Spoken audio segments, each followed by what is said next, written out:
Hello everyone, and welcome. Problems versus occurrences. What's the difference? Well, let's talk about occurrences first. So, what I'm calling occurrences are literally everything and anything that you're experiencing. Everything from experiencing thoughts, right? You're having thoughts, which means you're experiencing them, to all of the basic things that will occur during your day-to-day activities.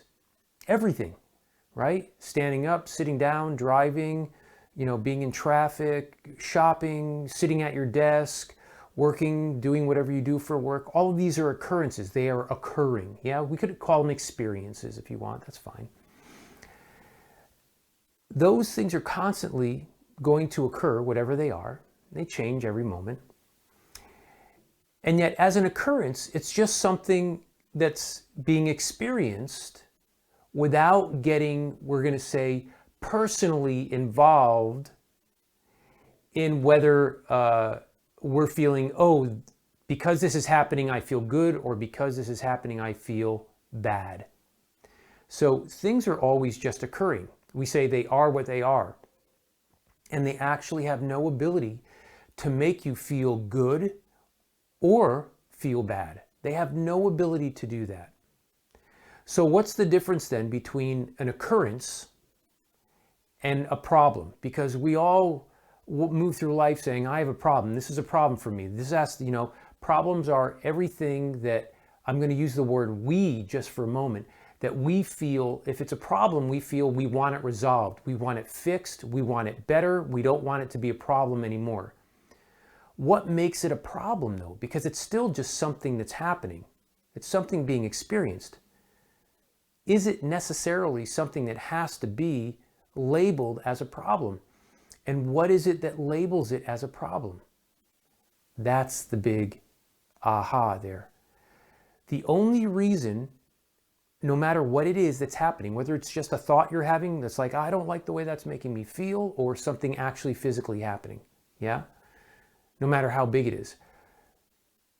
That which is labeling that experience or occurrence and saying, oh, that's a problem, is our identity, our ego identity, our paradigm, our way of thinking or believing ourselves to be. All of these mean the same thing. It's what we say, when we say I, it's that whole compilation of thoughts that says, based on what I believe about myself and what I want that can make me happy and what I believe that doesn't make me happy, those are all ideas that we're holding on to, creating beliefs out of them.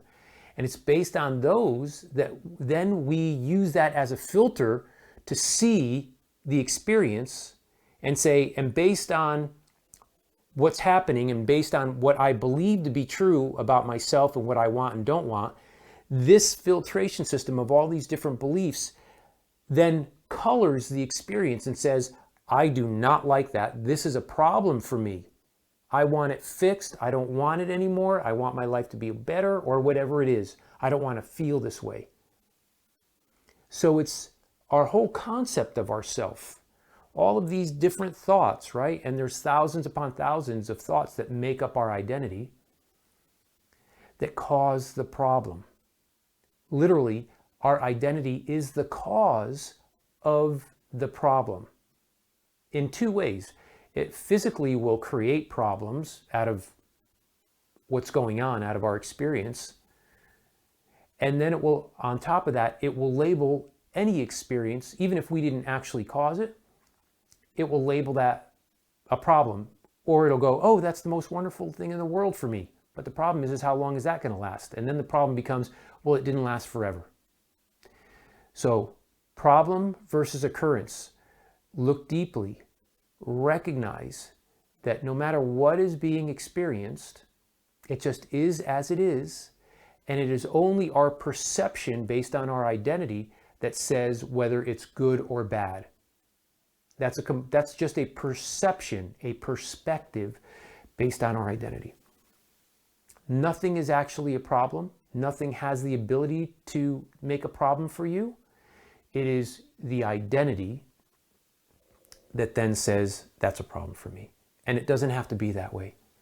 All right. So I just want to leave you that. I know that's kind of like, can get in there and really irritate you a little bit, but the more you start to recognize this stuff, the more you can literally let go of it. That's it. I'll have another 2 videos for you coming up this week. So I'll see you then. Bye-bye.